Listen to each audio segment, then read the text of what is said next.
Mas eu acho que a gente podia começar, até para inspirar, como a palavra que nós estamos usando aqui bastante hoje, de você pudesse contar um pouquinho como é que foi lá 52 anos atrás. Você era bem jovenzinho ainda, o seu pai e mais 2 amigos, conhecidos, sócios, que começaram um negócio. E começaram de uma forma interessante, porque começaram com 3, né? Quer dizer, 3 é uma coisa, como você disse outro dia, é uma dízima periódica, né? Às vezes tomar decisão em 3 é mais complicado, né?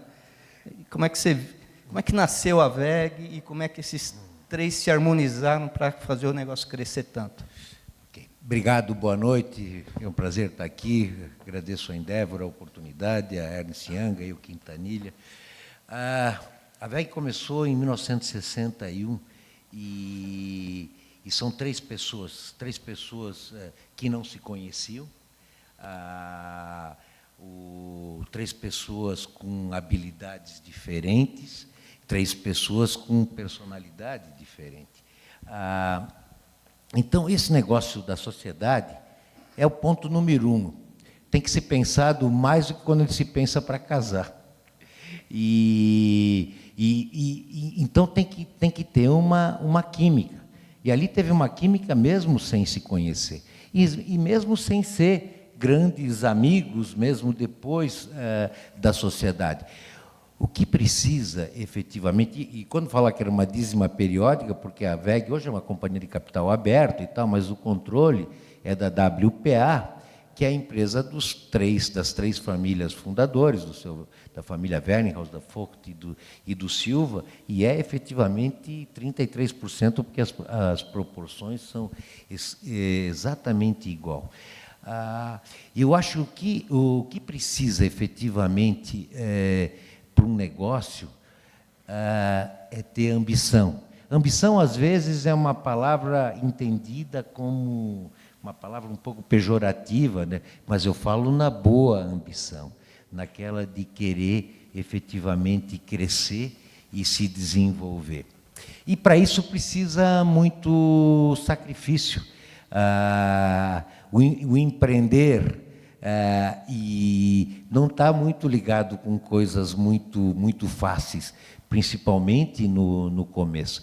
E os 3 fundadores da VEG tiveram uma coisa muito importante. Eles, primeiro, pensaram efetivamente em fazer a empresa forte, a empresa grande, antes de pensar no seu conforto, no seu benefício, na sua rentabilidade pessoal. Porque muitas vezes essas pesquisas aí, o Sebrae aí, as entidades todas fazem aí, as companhias normalmente morrem nos primeiros anos de vida, a grande quantidade, porque é naquele momento que se espera efetivamente o grande passo. E quando eu falo da ambição, eu falo muito em ter metas. É uma coisa que para mim é importante até hoje, né? Eu brinco com uma coisa, eu digo, olha, se você botar uma meta medíocre, tu corre o risco de atingir. Que esse é o primeiro problema.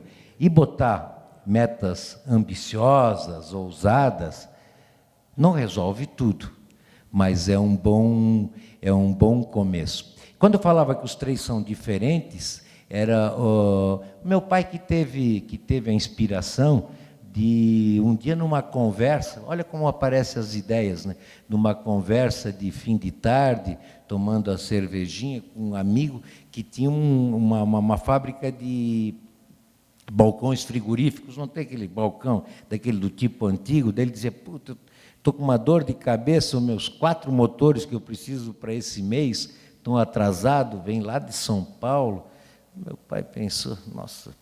E aí ele conhecia um mecânico, conhecia um pouco, que era o seu Geraldo, e conhecia um outro que era elétrico. Digo, pô, eu com mecânico elétrico, eu vou resolver esse problema desse cliente em potencial aí.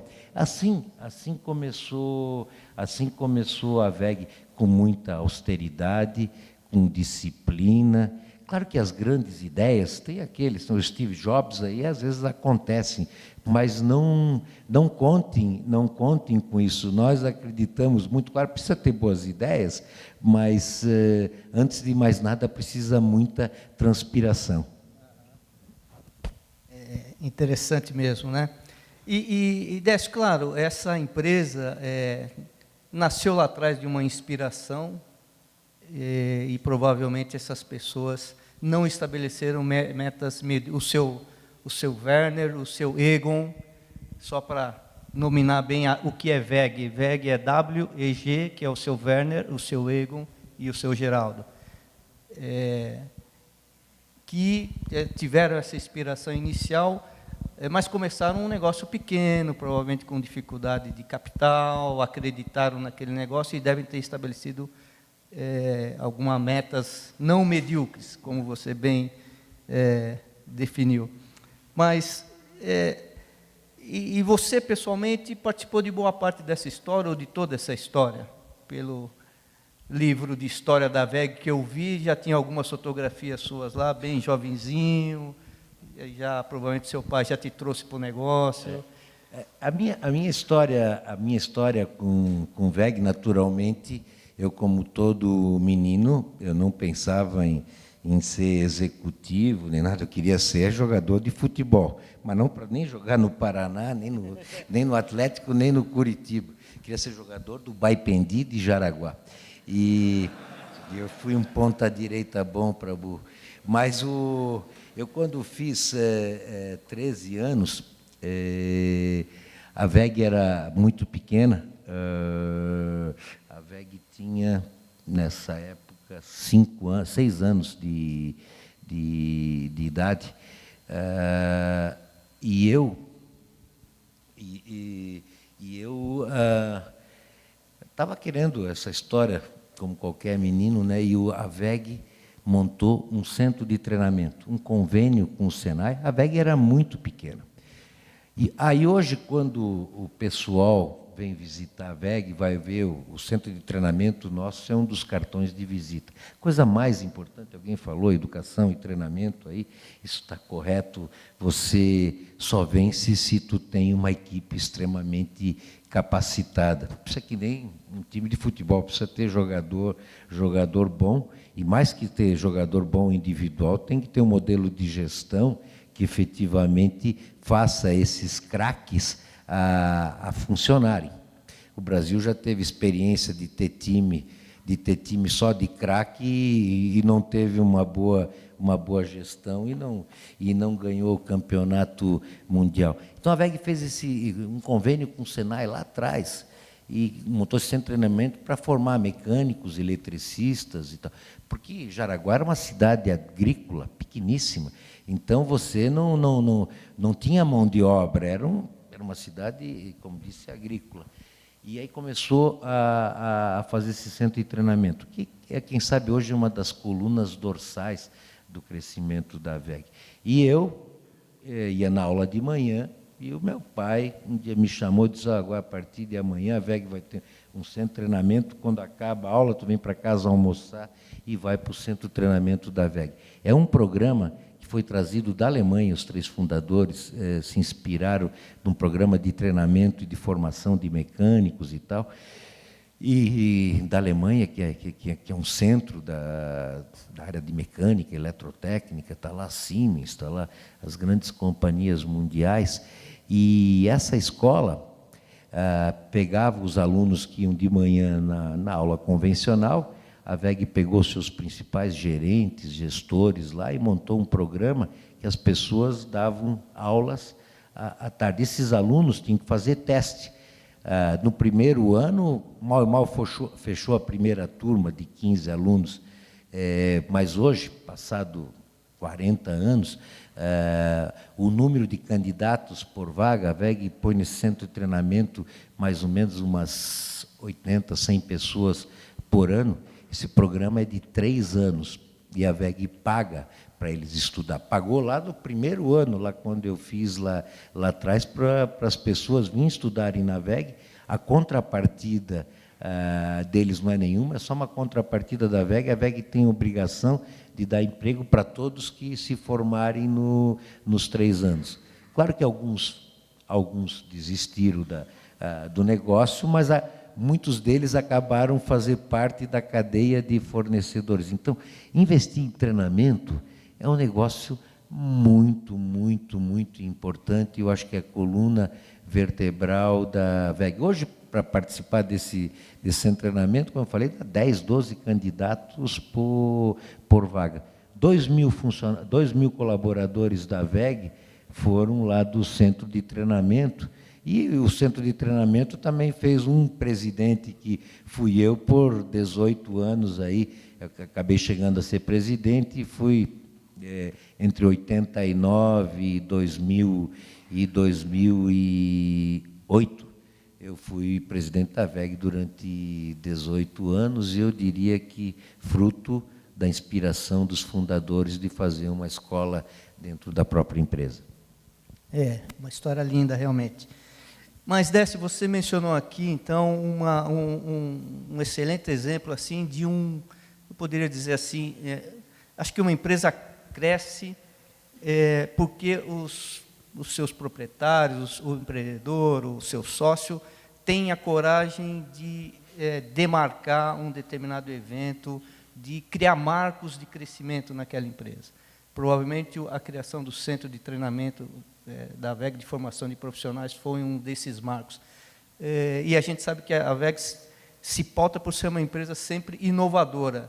Era inovadora quando tinha 5, 6 anos de idade, quando nasceu, e é inovadora hoje com 28 mil funcionários. Você podia dar mais alguns exemplos para nós de marcos que vocês veem que foram importantes para garantir sustentabilidade, para garantir crescimento? Legal. Posso te lembrar um que nós tivemos na nossa conversa recente, você mencionou o pagamento de PPR, que era uma coisa que não se falava, ninguém falava, e vocês introduziram. Pode contar um pouquinho para nós? Posso. E eu vou falar, eu acho que tem 4 marcos importantes. O primeiro, eu falei do centro de treinamento. O segundo, em 1970, a VEG tinha 9 anos, ela abriu o capital. Ela fez o IPO em 1970. Naquela época, foi para captar recursos. Hoje, até às vezes, eu acho o recurso do acionista, às vezes, não é o mais barato. Pelo menos enquanto tem alguns bancos de fomento funcionando legal, nem sempre é o mais barato. Hoje eu vejo a abertura de capital como uma coisa muito relevante. Ela representa a perenização da companhia, porque, como uma empresa familiar, né, às vezes a gente pode dizer, quando tem que aculturar muito a família para ser acionista e tal, mas, às vezes, assim, quando às vezes o ser humano dá uma escorregada, a gente lembra, olha, nós somos uma empresa aberta, tem a CVM aí que está atrás de nós e tal. Então, acho que a abertura do capital foi uma importante, o centro de treinamento. O terceiro marco importante para o crescimento da VEG foi o processo de internacionalização, que é um processo muito importante, que não foi uma troca unicamente, uma expansão geográfica de você efetivamente expandir mercado e trocar produto por dinheiro e tal. Eu acho, fora isso, que era importante, a gente vive disso, mas foi uma questão de você, enquanto o Brasil, nosso hino diz, né, deitado eternamente em berço esplêndido. Nós era deitado eternamente em berço esplêndido porque os impostos de importação era tudo lá na estratosfera. Então nós estávamos totalmente protegidos, né? E um dia isso abriu, aí nós vimos a nossa fragilidade, e não só claro que é importante esse negócio das dificuldades institucionais do Brasil, que não tem ambiente de negócio e tal. tal. Mas eu digo, não se perca muito tempo em discutindo essas mágoas dos nossos problemas. Olha onde é que tem a oportunidade e vamos seguir em frente. Então, o processo de internacionalização foi muito importante. E o quarto, que eu diria para o marco, foi o processo de mudança e de sucessão. Eu sempre brinco que uma empresa não pode fazer duas coisas. Uma é mudar sempre as suas lideranças. Se muda constantemente as suas lideranças ao sabor de Wall Street, lá que o trimestre não foi bom, então troca o presidente, troca os diretores, troca todo mundo, porque daí não tem visão de longo prazo, não tem curva de aprendizado, não tem nada, mas o outro lado também não pode não mudar nunca. Se não mudar nunca, quando eu falo não mudar nunca, é fazer longos processos de presidência. A WEG hoje tem 52 anos, estamos no terceiro presidente. Do meu pai foi 28 anos, aí o meu mandato foi 18, vê que vai baixando. Meu pai saiu muito jovem, eu saí também relativamente jovem. Eu me aposentei da vida executiva com 50, não, com 50, com 40 e 49, 48 anos, acho que é uma coisa assim, idade é uma coisa complicada. E agora tem o novo que é um executivo que está há 6 anos no mandato.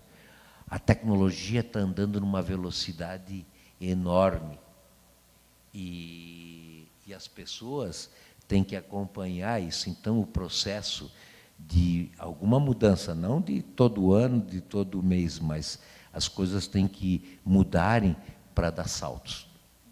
Ok. Bom, com certeza vocês estão sendo um bom exemplo de gerência, de gerenciamento e de governança que está deixando de estar concentrado exclusivamente na mão das famílias dos controladores e passando cada vez mais para a mão de profissionais, tanto no cargo de presidente, quanto da sua diretoria, dos seus colegas de conselho de administração, que tenho certeza que você também se cerca de pessoas da sua confiança e que contribuem, né, com ideias e ensinamentos. Esse processo foi natural dentro da WEG?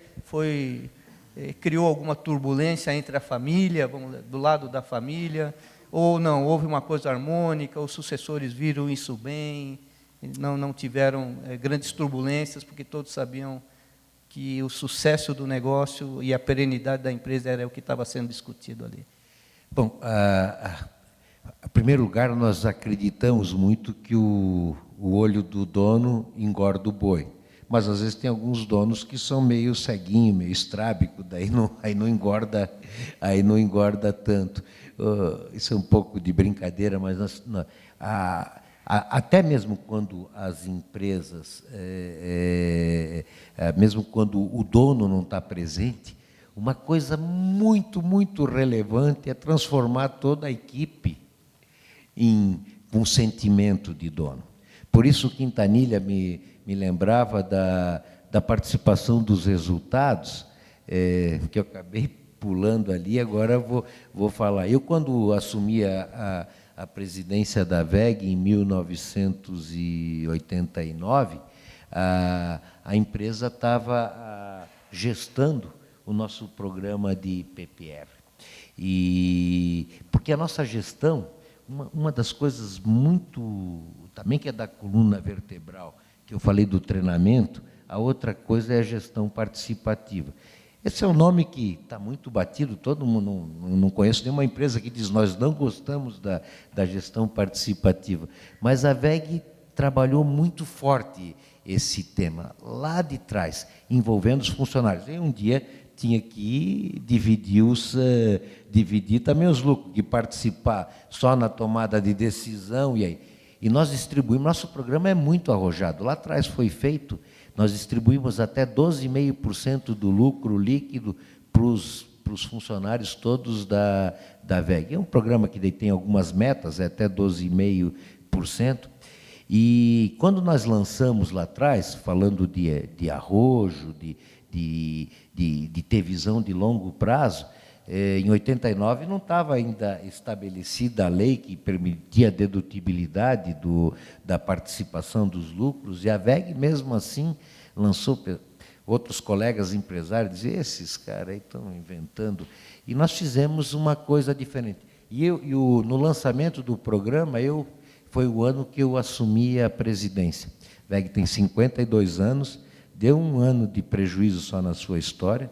Foi no ano de 1989, eu entrando e lançando o programa de participação dos lucros.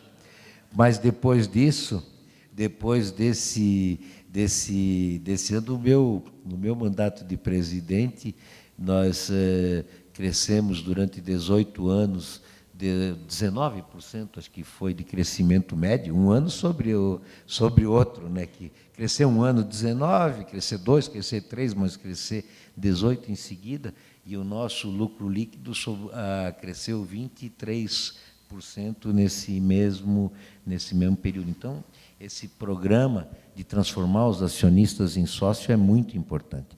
Agora, voltando à provocação do Quintanilha, falar de governança, que é um negócio novo, agora todo mundo fala governança corporativa, é um negócio muito claro, quando a empresa vai crescendo, só para ver como nós pensamos.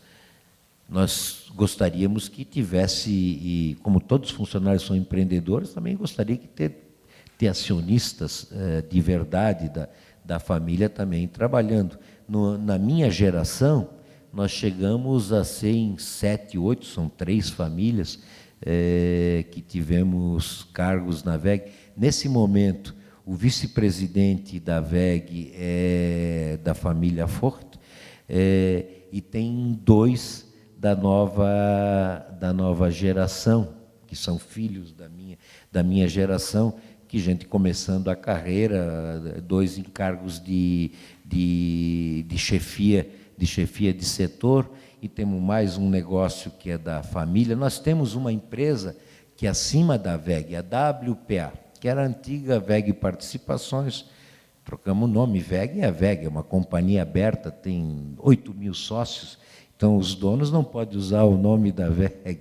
Então a WPA é uma empresa que controla os 50% da VEG, ela tem a Oxford Porcelanas, que é uma maior empresa de porcelana de mesa, tem participação importante na BR Foods, e depois tem fundos de investimentos. E essa companhia, a WPA, ali que é uma companhia da família, das 3 famílias, que é 33, todos esses investimentos. Então, a família, o que a família tem? Que isso não vai abrir mão. No conselho da WPA, que daí vem a história da governança, tem um cargo para cada membro uma posição para cada membro da família. Mas mesmo nesse negócio tem 2 conselheiros independentes. Aí vamos voltar para a VEG SA, que tem. A família tem 65% da VEG, 50% na WPA, e depois tem mais ações soltas pelas pessoas da família. Então, temos um controle relevante. E o conselho da VEG tem 8 pessoas, 1 de cada família, 3, e 5 independentes. Então, nós acreditamos muito, efetivamente, que a busca da companhia, em todos os níveis, ela tem que buscar daquilo que ela acredita que é melhor para os acionistas.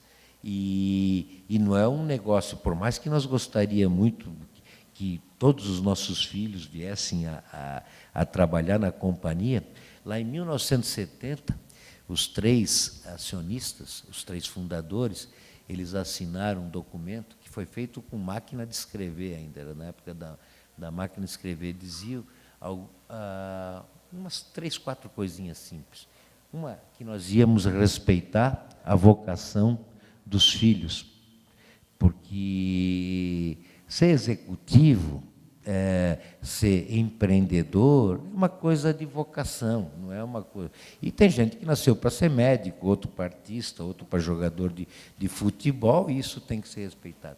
A segunda coisa é que a companhia ia ser administrada como uma companhia aberta, ou significa, quando a companhia é aberta, o que predomina é os interesses econômicos e do resultado da companhia e de todos os stakeholders, e não efetivamente você ter como meta principal que o sobrenome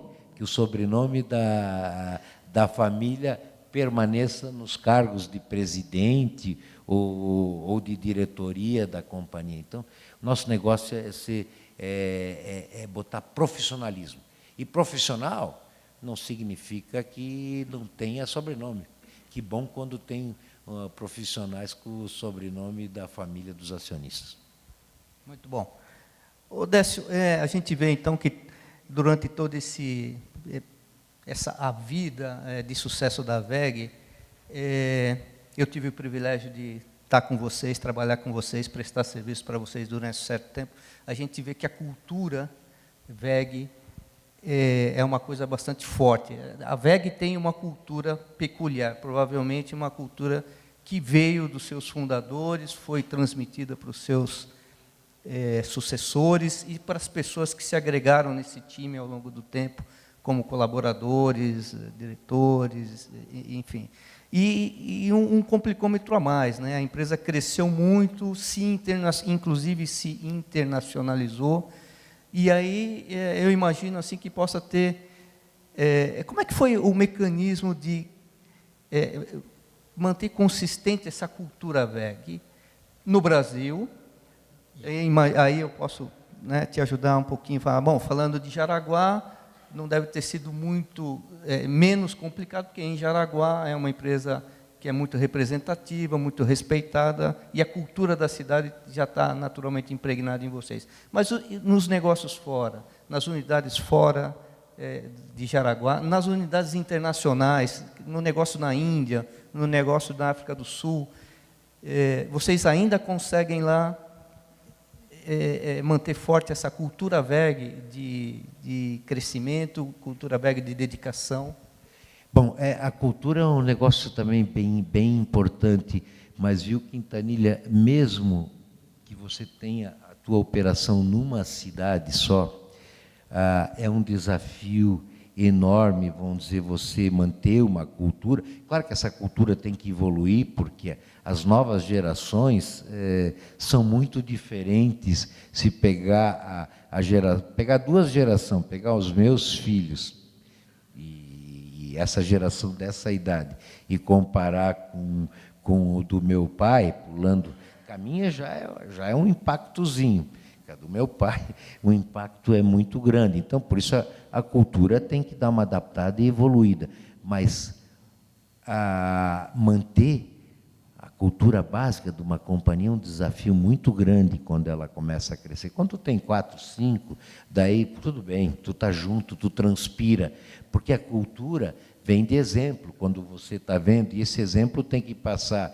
Então, quando tu está com 10, 20, 30 pessoas, você é visível, daí vai para 200, aí já começa a complicar, daí tu vai para 1000, aí o desafio é muito grande. E eu acho que, vamos dizer, uma cultura que nós prezamos muito da disciplina, do treinamento, da gestão participativa, das pessoas serem empreendedoras dentro do trabalho, porque aquela nossa cultura de ser sócio é muito relevante, as pessoas aprenderem continuadamente, são coisas bem relevantes na nossa cultura. Agora, quando tu vai para fora, claro que você enfrenta diferenças.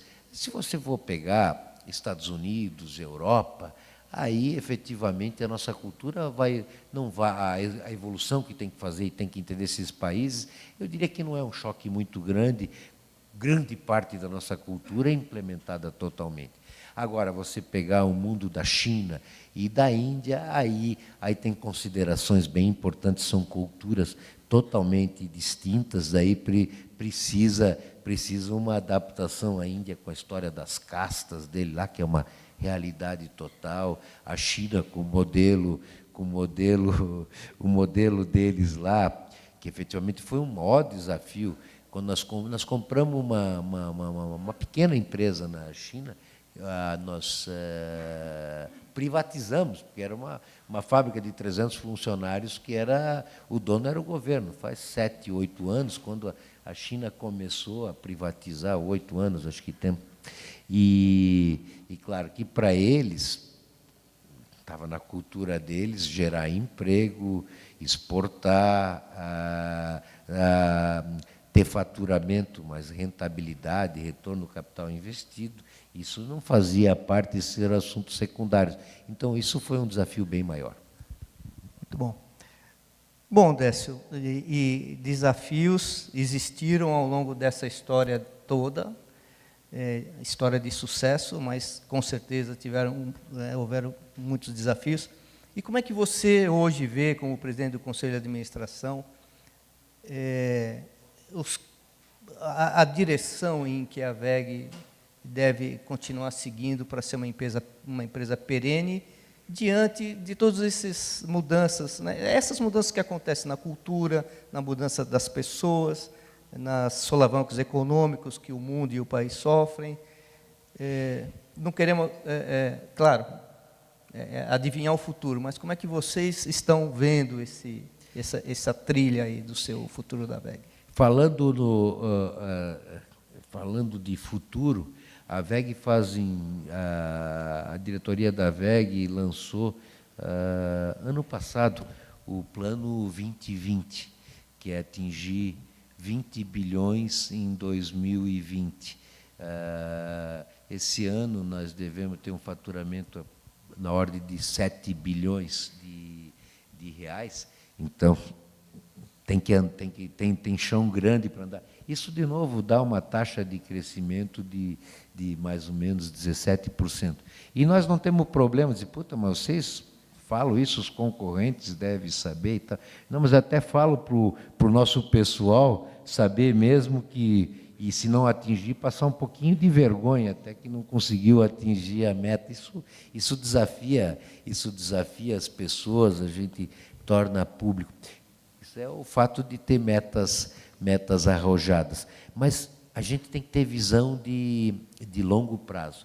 E uma coisa que a WEG manejou muito bem, hoje se fala muito em inovação e tal, e desde o início, ela para ter estratégia de crescimento, ela trabalhou com 2 ferramentas. Uma foi a expansão geográfica. Começou primeiro vendendo em Santa Catarina, daí foi no sul do Brasil, aí pulou lá para o Nordeste, para os outros estados. O último reduto no Brasil, naturalmente, foi São Paulo. Quando ela estava mais fortinha, foi para São Paulo. Passou nisso, ela começou a exportar muito cedo, foi em 1970, e foi um ganho de conhecimento e a curva de aprendizado foi fantástica. A WEG se expor ao mundo internacional, isso criou um mindset internacional na empresa, e aí depois ajudou. Quando eu assumi a presidência da companhia, eu disse que, na primeira reunião com todos os diretores, gerentes, eu mostrei o plano estratégico que estava sendo gerido, e disse os 3 fundadores eles queriam primeiro ser a maior empresa de Jaraguá, isso eles já tinham feito. Depois eles queriam ser uma empresa importante em Santa Catarina, uma referência no Brasil, eles tinham feito. Então, para nós sobrava ser uma importante no mundo, a maior do mundo, no nosso principal negócio, que eram os motores elétricos. Então, esse negócio foi muito importante, e começamos com a história, abrimos uma filial primeiro, mandei 2 caras fazer uma pesquisa, os 2 que sabiam falar inglês. Nessa reunião, eu disse, estava ali uns tinha umas 200 pessoas, eu falei, eu estou assumindo a presidência, e a partir de agora, como nós temos esse plano, o plano tem que ter consistência. Tem um lugar só para o cara que fala mais ou menos inglês. Esse eu, como presidente, eu pego para mim e vocês se viram. E era um processo que a VEG foi ideia, não abriu nos Estados Unidos, abriu em Miami.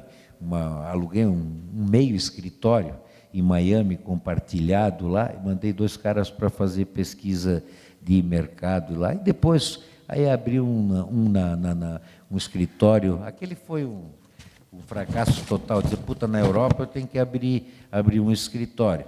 Se eu abrir na Alemanha, os ingleses, os franceses vão ficar loucos da vida, fizeram na Inglaterra, pior ainda. Aí nós estava começando o mercado comum europeu, Bélgica, sede do mercado comum. Daí eu vi que não desagradei ninguém, mas também não agradei ninguém, porque os belgas eram muito pouco e compravam muito pouco. Depois abrimos uma filial na Alemanha, uma na França, uma na Inglaterra, uma na Itália, e assim por diante. Então, essa questão da expansão geográfica foi passo a passo, e a primeira fase foi abrir os escritórios comerciais. Aí, quando chegou lá pelos anos 2000, nós já tinha 14 empresas com estoque, serviço de pré, pós-venda, porque a primeira fase tu exporta. Aí exporta via representante, distribuidor e tal. Aí o representante acho que é dono do mercado, com toda a razão, ele que desenvolve, e depois tem uma discussão que não é tão importante, onde é que fica o lucro, se fica com quem fabrica ou quem vende.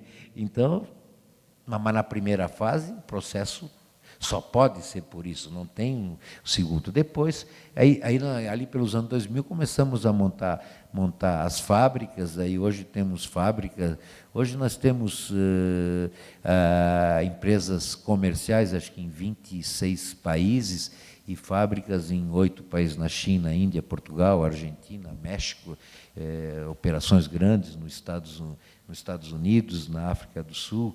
Então, estamos bem cobertos. E a segunda vertente de crescimento é aquela regrinha básica do marketing, lá da primeira aula de marketing.